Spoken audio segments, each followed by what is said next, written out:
السلام علیکم ورحمۃ اللہ وبرکاتہ۔ ایک سوال ہے کہ آج ہم لوگ مسجد میں نماز پڑھنے کے دوران کیا ہوا کہ ایک حافظ صاحب نماز پڑھا رہے تھے اور دوسرے حافظ بھی پیچھے تھے مقتدی کے روپ میں، اور ایک تیسرا آدمی ابھی جسٹ نماز کے لیے مسجد میں داخل ہوا تھا، تو آیت میں ان سے کچھ غلطی ہوئی قرآن کی آیت پڑھنے میں، سورہ پڑھنے میں، تو انہوں نے ابھی جو مسجد میں ابھی جسٹ داخل ہوئے تھے انہوں نے لقمہ دے دیا۔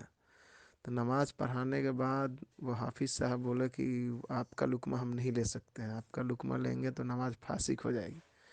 اس پہ سارے آدمی غور فکر کر کے بیٹھ کے باتیں ہونے لگی، تو ہمیں بھی یہ حدیث اس کے بارے میں کوئی معلوم نہیں۔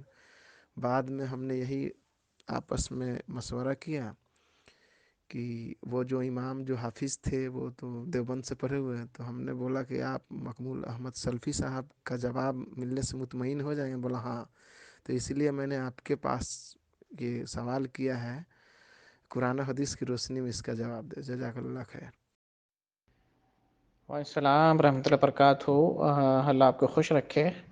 جو آپ نے مسئلہ ذکر کیا ہے کہ اگر امام سے قرأت میں بھول ہو جائے تو جو آدمی ابھی نماز میں داخل نہیں ہوا ہے وہ کیا امام کو لقمہ دے سکتا ہے؟ اور اگر امام کو لقمہ دیتا ہے اور امام لقمہ لیتا ہے تو کیا نماز باطل ہو جائے گی؟ تو اس کا جواب یہ ہے کہ جو آدمی ابھی امام کے ساتھ نماز میں شامل نہیں ہوا ہے وہ امام کو لقمہ دے سکتا ہے، اور امام لقمہ لے کر اپنی قرأت کو صحیح کر سکتا ہے۔ اس سے امام کی نماز اور مقتدی کی نماز پر کوئی فرق نہیں پڑے گا، ان سب کی نماز درست ہوگی، کسی کی نماز بھی فاسد نہیں ہوگی۔ اس کی بہت ساری دلیل ہے۔ ایک دلیل تو جو بہت مشہور ہے، آپ کو بتاؤں کہ ابھی بھی نماز کے اندر سلام کرنا جائز ہے، یعنی کوئی آدمی مسجد میں داخل ہوتا ہے تو نمازی کو سلام کر سکتا ہے، اور نمازی کو جب سلام کرے گا تو نمازی سلام کا جواب یعنی ان کا سلام کیا ہوا قبول کرے گا، اور وہ جواب اشارے سے دے گا، بات کر کے نہیں۔ ترمذی کی حدیث ہے، ایک صحابی ذکر کرتے ہیں عبداللہ بن عمر رضی اللہ عنہ، یہ بلال رضی اللہ عنہ سے پوچھتے ہیں کہ لوگ نبی صلی اللہ علیہ وسلم سے نماز کی حالت میں سلام کرتے تھے تو آپ کس طرح جواب دیتے؟ تو وہ کہتے ہیں کہ آپ ہاتھ سے اشارے سے جواب دیتے تھے۔ تو ہاتھ سے اشارے سے جواب دینا، جو آدمی نماز میں داخل نہیں ہے اور اس کی بات جو ہے امام قبول کر رہے ہیں، اور نماز نہ امام کی خراب ہو رہی نہ مقتدی کی خراب ہو رہی، تو اس بات کی دلیل ہے کہ اگر کوئی لقمہ دیتا ہے جو نماز میں شامل نہیں امام کو تو نماز پر کوئی فرق نہیں پڑے گا۔ اور اسی طریقے سے ایک حدیث صحیح بخاری میں ہے جو قبلہ کے بدلنے سے متعلق ہے۔ نبی صلی اللہ علیہ وسلم جو ہے برائے ابن عازب سے روایت ہے، نبی صلی اللہ علیہ وسلم جو ہے 16 یا 17 مہینے بیت المقدس کی طرف نماز پڑھ رہے تھے، تو پھر اللہ کی طرف سے حکم آیا کہ اب اپنا قبلہ بدل دو، بیت المقدس کی طرف نماز پڑھو۔ تو آپ صلی اللہ علیہ وسلم نے جو پہلی نماز بیت المقدس کی طرف پڑھی وہ نماز عصر تھی، عصر کی نماز تھی۔ عصر کی نماز ختم ہوئی تو اس میں سے ایک آدمی نکل کر ایک دوسری مسجد کی طرف سے گزرا، تو اس مسجد والے کو دیکھا وہ نماز پڑھ رہے تھے، تو یہ جو آدمی ہے نماز ہی میں لوگوں کو بتایا کہ جو ہے قبلہ بدل گیا ہے، یعنی خبر دی کہ ابھی نبی کریم صلی اللہ علیہ وسلم کے پاس اللہ کی طرف سے حکم آیا ہے کہ اب قبلہ جو ہے بیت اللہ ہو گیا ہے۔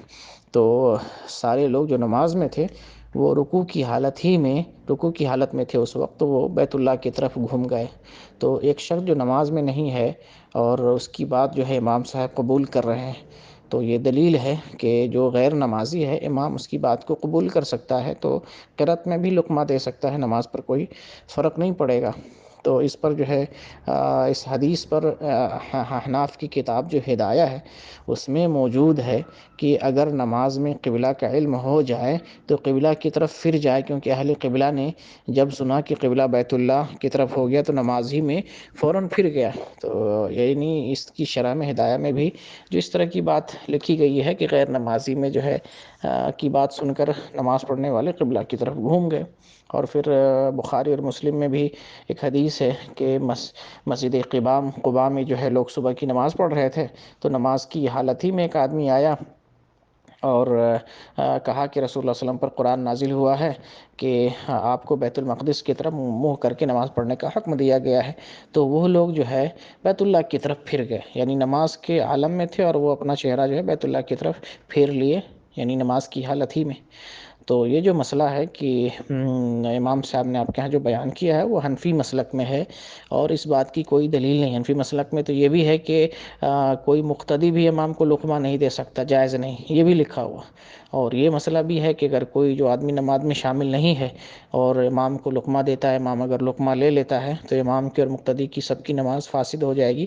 یہ مسئلہ قرآن و حدیث کے خلاف ہے۔ قرآن و حدیث سے معلوم ہوتا ہے کہ جو غیر نمازی بھی امام کو لقمہ دے سکتا ہے اور لقمہ لیتا ہے امام، تو کسی کی بھی نماز باطل نہیں ہوگی۔ جزاکم اللہ خیرہ۔